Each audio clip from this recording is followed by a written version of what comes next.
The recently held national awards had become an interesting debate around whether the winners really deserve the prestigious honor. A lot of you wanted my thoughts on the winners, but before I get into that, it seemed like these awards were a combination of both 2019 and 2020, possibly due to the setbacks that happened because of the pandemic. So for everyone who's a bit confused about the timelines of the nominations, it seems like a cluster of movies from both the years. It also seemed like the awards really wanted to satisfy a lot of the creators, so there were categories literally so that everyone can get their moment of glory. Moving on, Kangana Ranaut won the award for both Manikarnika as well as Panga, and as I discussed in my favorite films of 2020 video, I think it was clear that the three standout performances of the year were Kangana Ranaut in Panga, Deepika Padukone in Chapak, and Taapsee Pannu in Thappad. If any of the three actors would have won in the category, I think it would have been totally deserved and justified. I think it's unanimous that Kangana put forth great performances in both these films. From the regional categories, I realized that there is a lot of homework that I need to do in order to be aware of these films coming from different states and telling stories that resonate with so many. But of the winners that I am privy to, I support Jersey, Asuran and Gumnami winning for the best Telugu, Tamil and Bengali films respectively.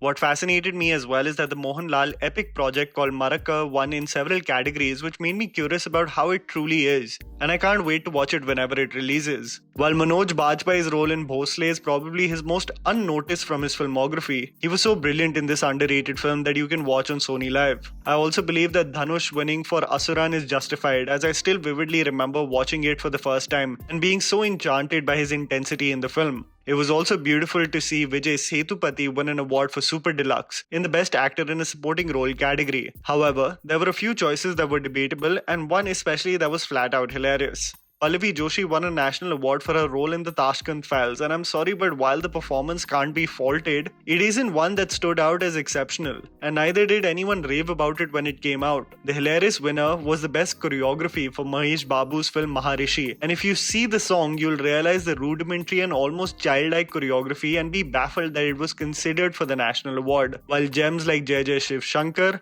and Tabaa Ho Gaye existed. Moving on, let's talk about the recently conducted Filmfare Awards. For all the movies that came out in 2020. I'll categorize them in what I feel were brilliant decisions, then move on to the debatable ones, and finally, the ones that I don't agree with at all. So let's go.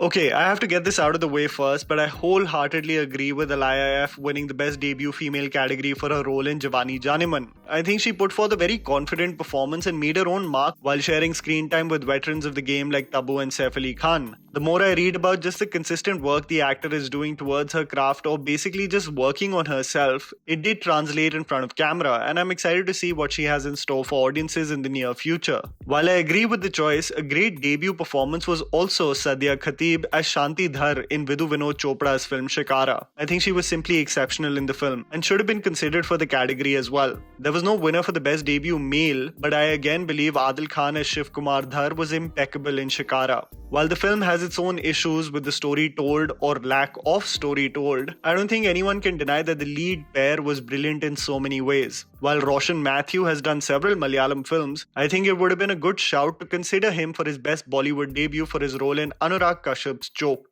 As Prateek Watts won the Best Director Critics category for his underrated film that was considered to be India's official entry into the Oscars, E Baleu, I think it would have been a great shout also to award Shardul Bhardwaj for his exceptional work in the film in the Best Debut category, rather than just scrapping the category in its entirety. Again, as I previously mentioned, that I had three standout female performers from the movies that came out in 2020. Taapsee Pannu won the Filmfare Award for Thappad, and I think she really did a brilliant job in the film and deserves the accolades. If it was Deepika from Chapak or even Kangana for Panga, I think it would be justified. What I love and wholeheartedly support is that the Best Actress Critics category went to Tilotama Shome for Sir. If you haven't seen it already, it's brilliant and available on Netflix. And it also establishes why Tilotama is one of the most talented actors we have in the country, and it's great that she finally gets the deserved respect. The best film was won by Thappad and the best director was won by Om Raut for Tanaji. There can always be a debate around which was fully deserved or had the room for other options, but I think a lot of these awards also take into consideration the commercial viability of these films, and hence a lot of films are not even in the radar of consideration. You can argue that Anurag Basu for Ludo Meghna Gulzar for Chapak, Hardik Mehta for Kamyab, Anvita Dutt for Bulbul could have been considered, but I think the choice is not massively far off from the sentiment of the audience as they thoroughly enjoyed the film as well as the director's work respectively. Saif Ali Khan won the Best Actor in a Supporting Role for his performance in Tanaji, and I still vividly remember watching it in the theatre and coming to the conclusion that he was the film's biggest takeaway. He definitely deserves the praise, but in the same supporting role category for female performances, I love that Filmfare awarded Farooq Jafar for her role in Gulabo Sitabo. The veteran actor contributed such a hilarious performance in that film, and I love that the jury has showered her with such an honor.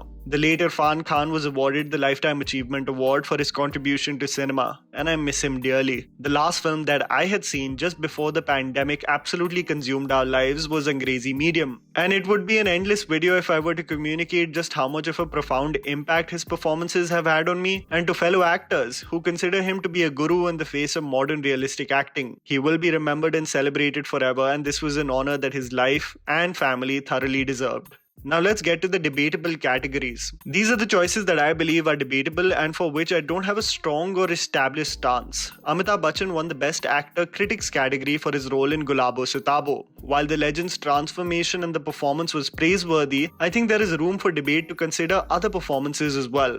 I believe Sanjay Mishra for Kamyab is a huge shout, as he is an actor who not only blew us away with his performance, but the accolades are long overdue with this actor. This is by no means intended with disrespect to Amitabh Bachchan, but just an observation of a performance that impacted me much deeper. I think a good shout would have also been Kumud Mishra from Ram Singh Chali, another film that goes unnoticed due to the actors involved in it and its lack of promotions. Irfan Khan won the Best Actor for Angrezi Medium, and I absolutely loved his performance in the film. His want to fulfill his daughter's dreams and the infectious chemistry he shared with Radhika Madan really did make me emotional. I wouldn't want to bring up the debate around the late actor and the other performances that could have been considered in comparison, just out of respect for the late actor, but I still think it is a category where the jury had a lot of choices and it can be debated whether one or the other deserve the accolade or not.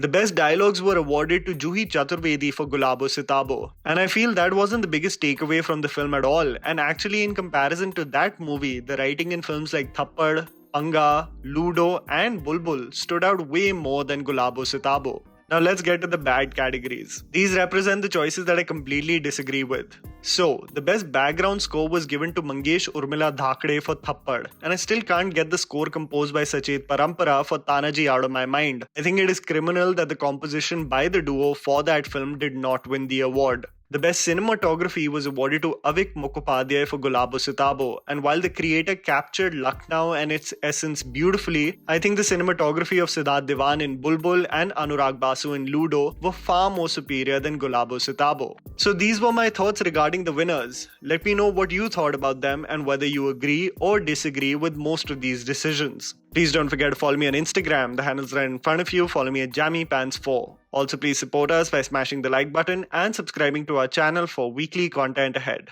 Thank you for watching.